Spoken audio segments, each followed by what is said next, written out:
শেষ ওভারে 22 রান দিয়েছিলেন টাইগার পেসার তানজিম সাকিব। এবারে সতর্ক হলেন ক্যাপ্টেন লিটন দাস। ম্যাচ জুড়ে যত ভালোই বল করুক, সেই অভিজ্ঞ মোস্তাফিজদের জন্যই রাখা হলো শেষ ওভারটা। টাটা মাস্টার প্রথম বলেই ফেরালেন রোনাল্ডো শেফার্ডকে। তারপরের বলেই খালি ফিরে গেলেন ওয়েস্টার্ন চেইজ। একটা বাউন্ডারি আদায় করে নিয়েছিলেন বটে, তবে শেষ বলে সেই চেজের উইকেটও তুলে নিলেন দ্য পিচ। এর চেয়ে ভালো একটা ওভার করতে পেত বাংলাদেশ।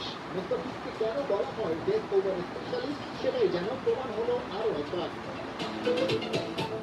সাগরিকায় সিরিজের দ্বিতীয় ম্যাচে টস হেরে ফিল্ডিংয়ে নেমেছিলেন টাইগাররা। শুরুতেই ব্যাটন টিমের উইকেট হারিয়েও ক্যারিবিয়ানরা হয়নি দিশেহারা, বরং আলিফ আছারফকে সাথে নিয়ে স্বাগতিক বোলারদের উপর চড়াও হন ক্যাপ্টেন শাই হোপ। দুজনে মিলে 59 বল খেলেই স্কোর বোর্ডে যোগ করেন 105 রান।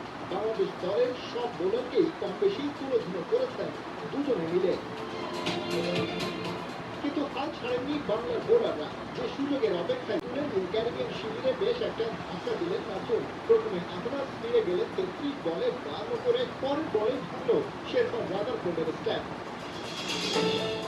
এরপর তাসের ঘরের মতো ভেঙে পড়েছে ওয়েস্ট ইন্ডিজের ব্যাটিং লাইন। 106 রানে পড়েছে তাদের দ্বিতীয় উইকেট। 118তেই নেই 6টা।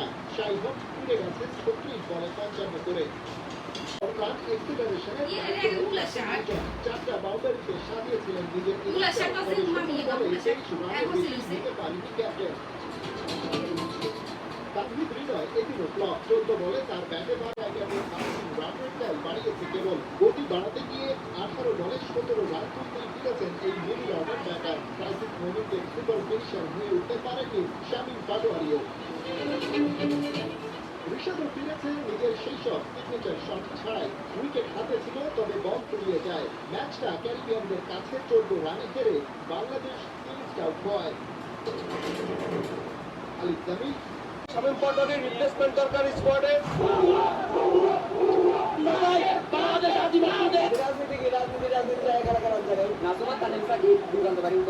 এত ছোট প্লেয়ার তো আপনার হাতে, কারণ এখানে ওরা আমাদের প্লেয়ার নিয়ে ঢুকতে দেয় না। এটা মানবিকের মধ্যে আমরা ছোট একটা প্রোগ্রামের মধ্যে আমি এটা এনেছি। এটা আমাদের, এটা শুধু সাকিব আল হাসান নয়, এটা আমার ইমোশন।